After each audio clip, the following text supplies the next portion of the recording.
Hello, I'm Marshall Masters, publisher of Yowza.com, that's YOWUSA.com,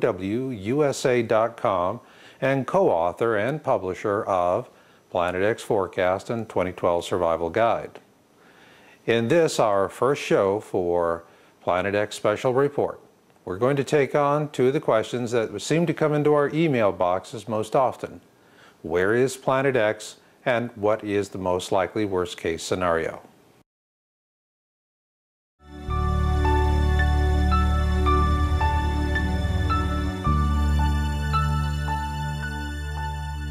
We've created this new Planet X Special Report series to address the fear, uncertainty, and doubt, or what's known as FUD, that's out there on the internet today regarding Planet X. We have been researching in this field of space threats since 1999, and what we see is that much of this FUD is artificially engineered by disinformation operatives who, in our opinion, are well organized and very well funded. Another question we do get from folks is, what would a Planet X flyby look like? In our February 2009 video report, we offered 8 different flyby scenarios, ranging from a rather mild best-case scenario to a devastating worst-case scenario. However, regardless of which of these scenarios may come to pass, we have already seen what a Planet X flyby will look like in part. September 2009 shall be forever remembered as the month we added a new term to the lexicon of catastrophic Earth changes, the Sydney-style dust storm. On September 22nd, Sydney, Australia, and its adjacent communities were blanketed with dust from the red soil blown in from the western regions of the country. As you can see in this comparative of the Sydney Opera House, the clear, beautiful blue skies of this modern city were choked with a blinding red dust that blocked visibility. It forced the young, aged, and infirmed to remain indoors, while the many commuter ferries that crisscross Sydney's bay each day with work-bound commuters were forced to remain idle at moorings. This storm was first brought to our attention by a Yowza subscriber, Sharon, who lives in a bedroom community adjacent to Sydney, due east of the city center. She sent us these photos she took from her home, looking out her bedroom window. No matter what scenario is involved for Planet X, this is one of the things we'll see with each and every one. Ladies and gentlemen, Planet X, 2012, and catastrophic Earth changes are no longer an issue of idle speculation or entertainment. Rather, it is about you, your loved ones, and whether or not you choose to fight for your lives. If you're looking to our leaders for answers, know this: they're part of a system of political and corporate elites with their own agendas that may or may not coincide with our own. Nonetheless, these very different agendas provided us with valuable new information in 2008 and 2009 that corroborates our original Planet X orbital forecast.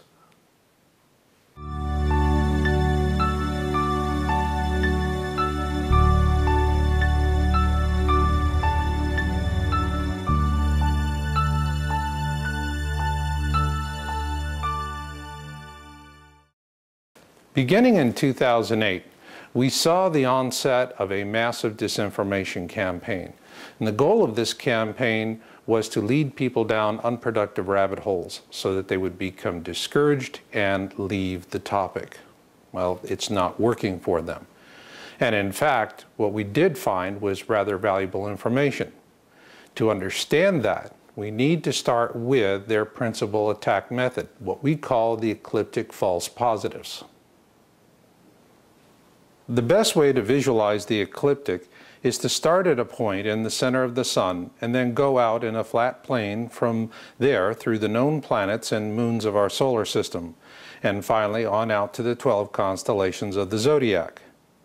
This is what we call the ecliptic, the plane of our solar system. Above the ecliptic are the northern skies. Below the ecliptic are the southern skies. For the purpose of this program, we need to replace the designations of east and west, so to speak, with towards the center of our solar system and out to the edge of the solar system. The ecliptic is an important concept for understanding where Planet X is presently in relationship to our Sun and to using these ecliptic false positives. The first ecliptic false positive surfaced in early 2008 with the missing Orion star panels, as reported by YouTuber No Star Panel on our site. Powerful disinformation groups had managed to corrupt the celestial databases of 3 major sky viewing websites. The purpose was to mislead the public by falsely drawing their attention with planted information along the ecliptic and out beyond the edge of our solar system. Towards late 2008, this scam sputtered out, and disinformation wolf packs began pushing people in the opposite direction, towards the center of our solar system, with a new scam. We call them the bogus cell phone sundog photos and Soho red herrings. By early 2009, the public began catching on to these scams, and citizen journalists on YouTube began debunking them. We cannot begin to tell you how pleased we were to see this. It reminds us of that great quote from the American President Abraham Lincoln. You can fool all of the people some of the time, and some of the people all of the time, but you cannot fool all of the people all of the time. Ladies and gentlemen, you're not sheeple, and you're not buying these disinformation scams, and the operatives and those who employ them know it. Consequently, we're now seeing a new wave of reckless disinformation and propaganda non-event predictions designed to create more fear, uncertainty, and doubt, and thereby disinterest the public. So beware. That being said, these disinformation ecliptic false positives we've just discussed have given us information of great value. It is because now we know where not to look for Planet X at this time. Rather, we need to keep looking where we have always looked, towards the southern skies. Not just because this is the very part of the sky disinformation wolf packs want to turn us away from, but also this is because where the available science we're reporting on our site continues to point. So with all this in mind, let's see if we can cut through this malevolent fog and take a look at where we believe Planet X could have been in September 2009.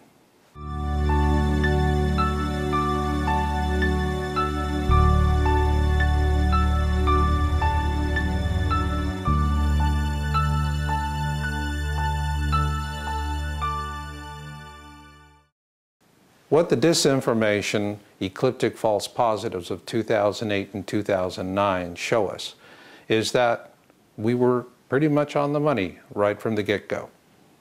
We published our book, Planet X Forecast and 2012 Survival Guide, with an estimated orbit for Planet X through 2014. Prepared by Dutch physicist Jaco van der Warp, it shows Planet X approaching the core of our system from the south. We will present 2 slides prepared as an update for this report by Jaco van der Warp, showing where he estimates Planet X to be as of September 2009. Please note, I will be using the term astronomical unit, or AU for short. An astronomical unit is the approximate distance from the Earth to the Sun. For example, the Earth orbits the Sun at a distance of 1 AU. Jupiter, on the other hand, orbits the Sun at a distance of 5.2 AU. Or in other words, it is 5 times further away from the Sun than the Earth. Now let's take a look at our first slide. In this slide you can see the orbital path of Planet X, which is steeply inclined to the ecliptic. Jaco currently estimates the distance between Planet X and the Sun to be 9.9 astronomical units. Now let's imagine we're standing on the South Pole. Here is slide number 2. Here we're looking above the horizon at an angle of approximately 60 degrees, and Planet X is in the constellation Pictor. Now let's address the 5 reasons why we're not seeing Planet X at this time.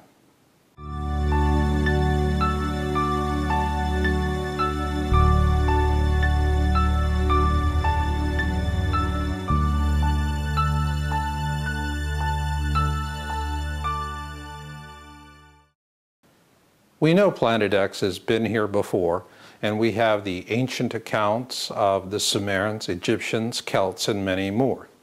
They've all given us various different descriptions of the object.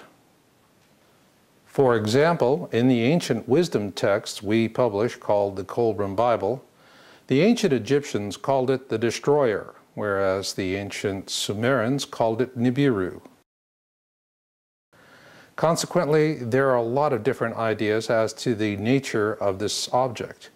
In our February 2009 report, we discussed 3 possible variants: an asteroid-like object, comet-like object, and mini-constellation. Until Planet X is officially observed, it could be anything, although we do know it is big. Otherwise, it would not be interacting with the other bodies in our system as it does. Each of these 3 variants has its own observation peculiarities, and these are exacerbated by the fact that this object is in a comet-like orbit.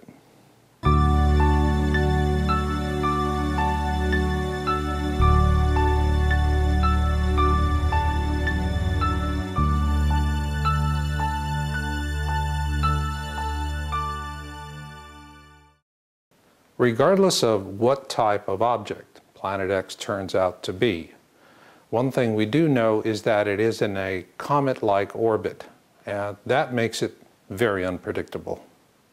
A good example is comet Hale-Bopp. It was the most widely observed comet of the last century, and it was dubbed the Great Comet of 1997. At the time of its discovery in 1995, it was estimated to be in a 4,200-year orbit around our Sun. However, in 1996, it passed within 0.77 AU of Jupiter. To help put that in perspective, Venus orbits our Sun at a distance of approximately 0.72 AU. So, as a result of a 0.77 AU flyby past Jupiter, Hale-Bopp's 4,200-year orbit was shortened by 40% to just 2,533 years. How could this happen? Just as with Planet X, Hale-Bopp's orbit around our Sun is steeply inclined to the ecliptic, which makes it inherently unstable. And the substantial reduction in its orbit is explained by a theory called the Kozai mechanism. You can learn more about the Kozai mechanism on the internet, and it is covered extensively in our book Planet X Forecast and 2012 Survival Guide. As we've often pointed out in our book and on our websites, this object is in an unstable comet-like orbit. Simply stated, Planet X is a fast traveler and its orbit is steeply inclined to the ecliptic. Ergo, its orbital behavior is highly unpredictable and subject to change at any time. This will become even more pronounced as Planet X closes the distance between itself and our Sun.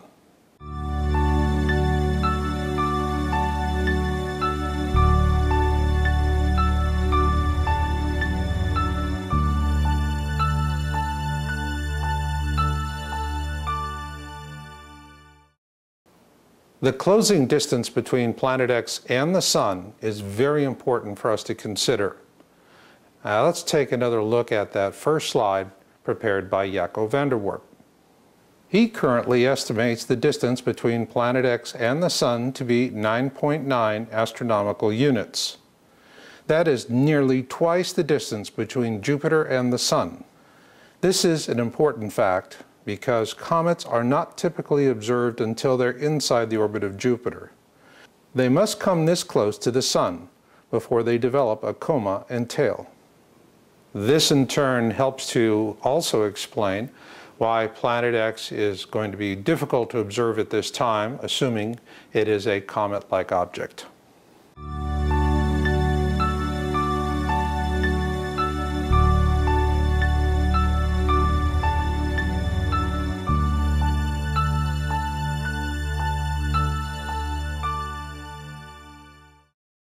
To help give us a perspective on the Planet X transit through the southern skies, let's return to Jaco van der Warp's second slide.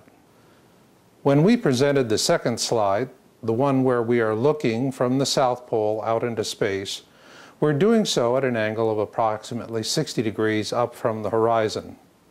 When we do so, our estimate places Planet X in the constellation of Pictor. The arcing line of the orbit suggests that Planet X will follow a steady, plodding course as it moves from left to right towards the constellation Vela. However, this is not the case because of two reasons. First, the manner in which the Earth rotates on its poles as it relates to our view of the night sky. And secondly, because Planet X is in a comet-like orbit that is steeply inclined to the ecliptic. We therefore estimate that by August 2010, Planet X will enter the constellation of Carina, where it will begin to speed up a bit, as is the case with comet-like orbits. During this time, the distance between Planet X and the Sun will be decreasing, while at the same time the angle of its orbit will be increasing. This decreasing distance and increasing angle will continue and even speed up as Planet X approaches the ecliptic. Assuming Planet X continues following this orbital path, regardless of what type of object it may be, the fact is it's going to be heading towards the Milky Way, and that creates a whole new kind of viewing problem.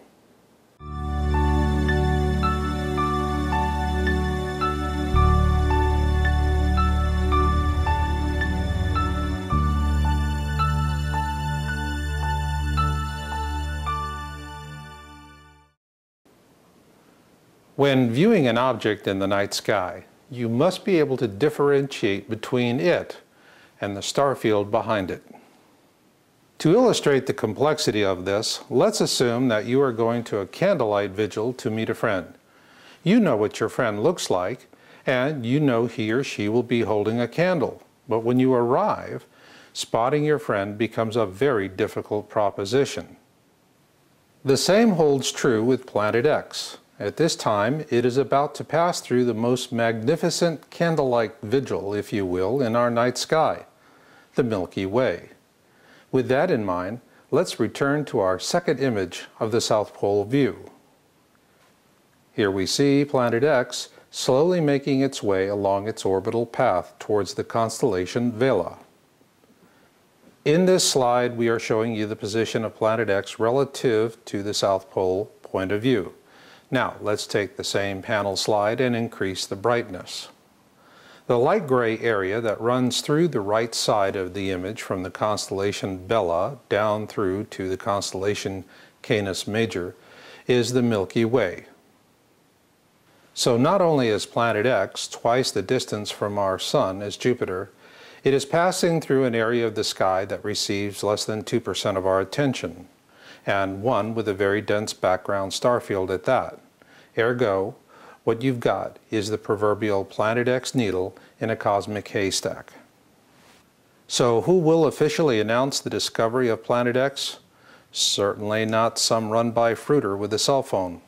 Rather, we believe that honor will most likely go to Project Wormwood, a planetary defense group at the Learmonth Solar Observatory, located on the northwest cape of Western Australia. Now let's move on to the most likely, worst-case Planet X flyby scenario.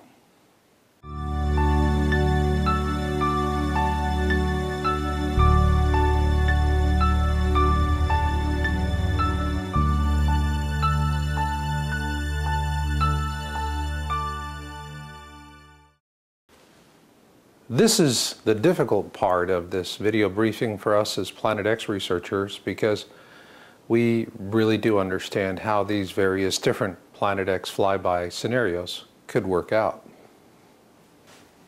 I can remember back in 2002 and 2003 when I was making guest appearances on Coast to Coast and saying clever things like, the surface of the Earth could wiggle like a bowl of jello. With a comfortable distance of time, such clever radio sound bites were all too easy. Yet as clever as they were, perhaps it turns out they could be closer to what may happen than I could have imagined. In February of this year, we published a report with 8 different flyby scenarios, ranging from the best case to the worst case. I strongly urge you to view that video if you have not already done so. In this video briefing, I'm going to take a look at what could be a likely worst case scenario. I want to strongly emphasize to you before I do this that there is no true likely worst case scenario. This is an unstable object, it's a fast mover, and things could change at any time. I want to strongly urge you, the viewer, to understand that when Planet X crosses the ecliptic, you will go into an area we call the kill zone. We fully explained the kill zone in our February 2009 report. For now, what we need to keep in mind is that this is when the worst case, or the best case scenario for that matter, will occur. Assuming there can only be one best case scenario and likewise one worst case scenario, the odds of one of the other happening is 50-50. This is because a best case scenario can only happen if Planet X passes through the kill zone while it is on the side of the Sun opposite from Earth. However, if Planet X passes through the kill zone while it is on our side of the Sun, then that is when the most likely worst case scenario will occur. As we have stated in this video and countless other times, this object is a fast mover in a comet-like orbit, and it is unpredictable. So a definitive estimate as to whether we'll have a best case or a worst case scenario is virtually impossible. Even if we could somehow manage to connect all of the computers in the world together to form one massive computing machine, it would be hard-pressed to better our 50-50 odds at this time. Because of these limitations, the best we can do now is to prepare for the worst and hope for the best. And there's only one way we can really do that at this point in time. We must look beyond the limits of traditional science into a realm of inquiry where we take into account prophecies from the Holy Bible, Mother Shipton, Nostradamus, Leonardo da Vinci, and many others. Taken all together, what we see is a recurring pattern consistent with the pole shift prophecy of the sleeping prophet, Edgar Cayce. With this in mind, we've watched the trailers for the forthcoming 2012 movie by Sony with great interest. While there is nothing in the trailers to explain how these events come about, what we see as Planet X researchers is very clearly an Edgar Cayce pole shift. So if you really want to know what the worst case scenario would be, then go watch the movie. And yes, keep in mind it is Hollywood, and that they are taking creative license, and that they tend to exaggerate things.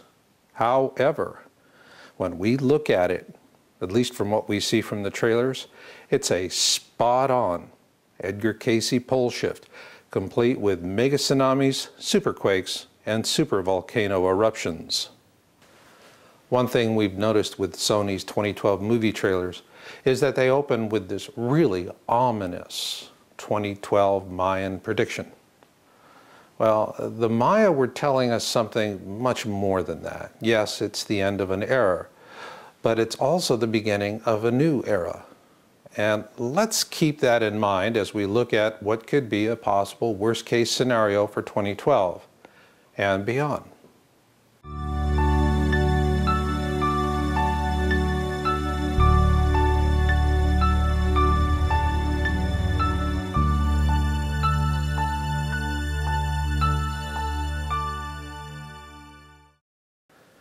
Our book, Planet X Forecast and 2012 Survival Guide, was written with one very specific audience in mind. Not dabblers, not those who are curious, but rather we wrote it for people who get it and want to get through it. And for that reason, we've listed out the various catastrophic threats. Well, topping that list is solar violence. Even if, for the sake of argument, Planet X was completely taken out of the picture for 2012, are there still threats? Are there still concerns? Well, yes, there are. And you should be very concerned, because our current solar cycle will reach its maximum in 2012.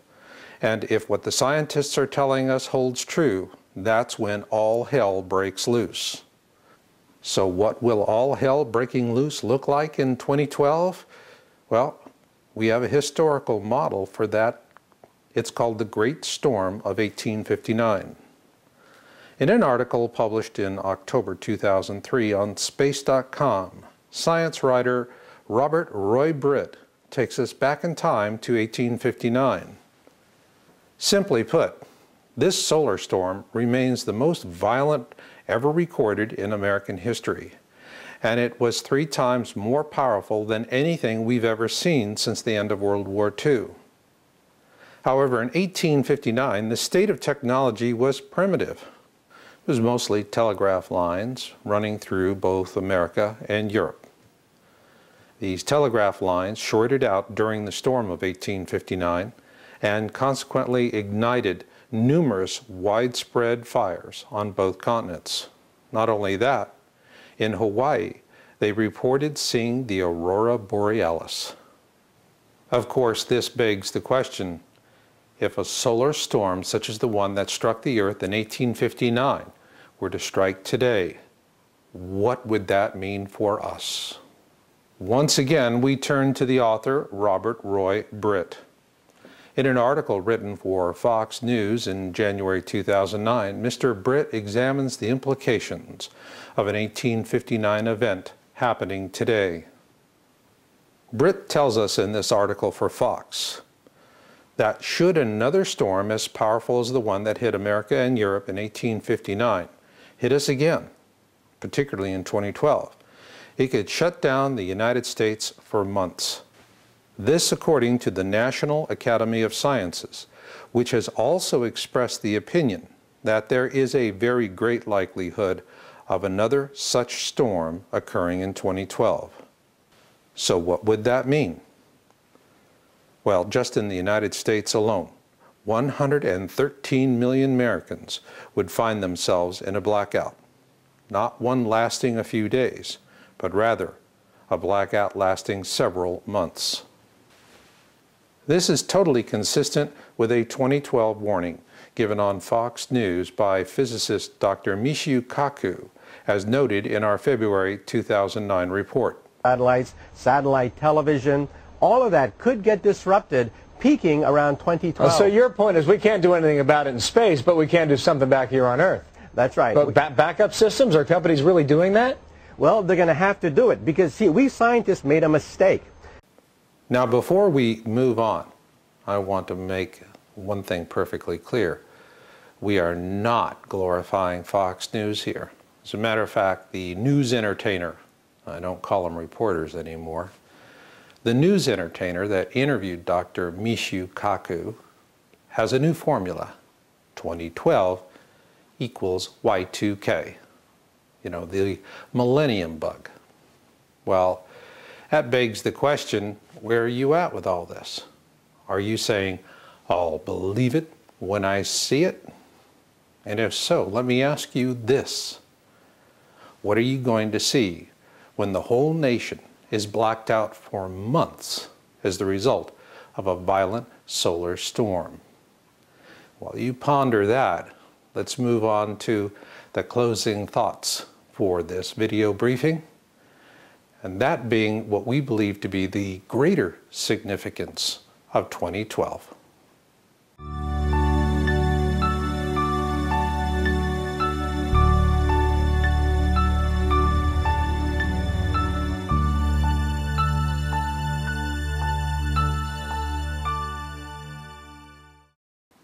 When we first began researching Earth changes, space threats back in 1999, and then later moving into Planet X research in 2001, we really didn't see 2012. It simply was not on the radar scope.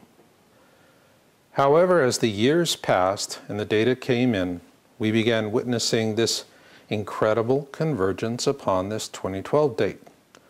A breathtaking convergence, one comprised of science, history, prophecy, and human evolution. And at the point of it all was the Mayan calendar. The essential message of the Mayan calendar, the one that is accepted by all those who debate it from one side or the other, is that the prophecy represents the end of one era and the beginning of another. Therefore, looking at December 21, 2012 is not about assuming that a cosmic intelligence or deity or whatever you happen to believe is going to throw a big switch on that day, and then something humongous is going to happen. As Planet X researchers, it is just a waypoint for us. That's all. But I would hasten to add that it is a significant waypoint. It is significant because it will be a defining moment in time, like December 7th, 1941, or 9/11. We believe that 2012 will be remembered as a year of redemption, a time when humanity is forced to examine its foibles and to realize that we have not been good guardians of this world. And at that point, we are going to face a destiny decision, and one that is best described for us by the Hopi Prophecy Rock. The Hopi Prophecy Rock is centuries old, and it tells us that if we continue along on our present path of service to self, based on greed, fear, and exploitation, then we will become a slave species for countless generations to come. And only until our world has been so brutally raped that it is of no interest to anyone will we be given our freedom for whatever time remains. But if we redeem ourselves and choose the service to others path, what happens then? Well, something beautiful. This other path will lead us in a direction of compassion, coexistence, tolerance, and a loving respect for each other and our world. Should we find the courage to make the wise choice, to take the noble path, where will it lead us? To a bright future.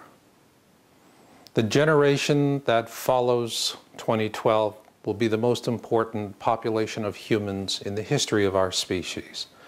They will lay the groundwork of the future. They will rebuild.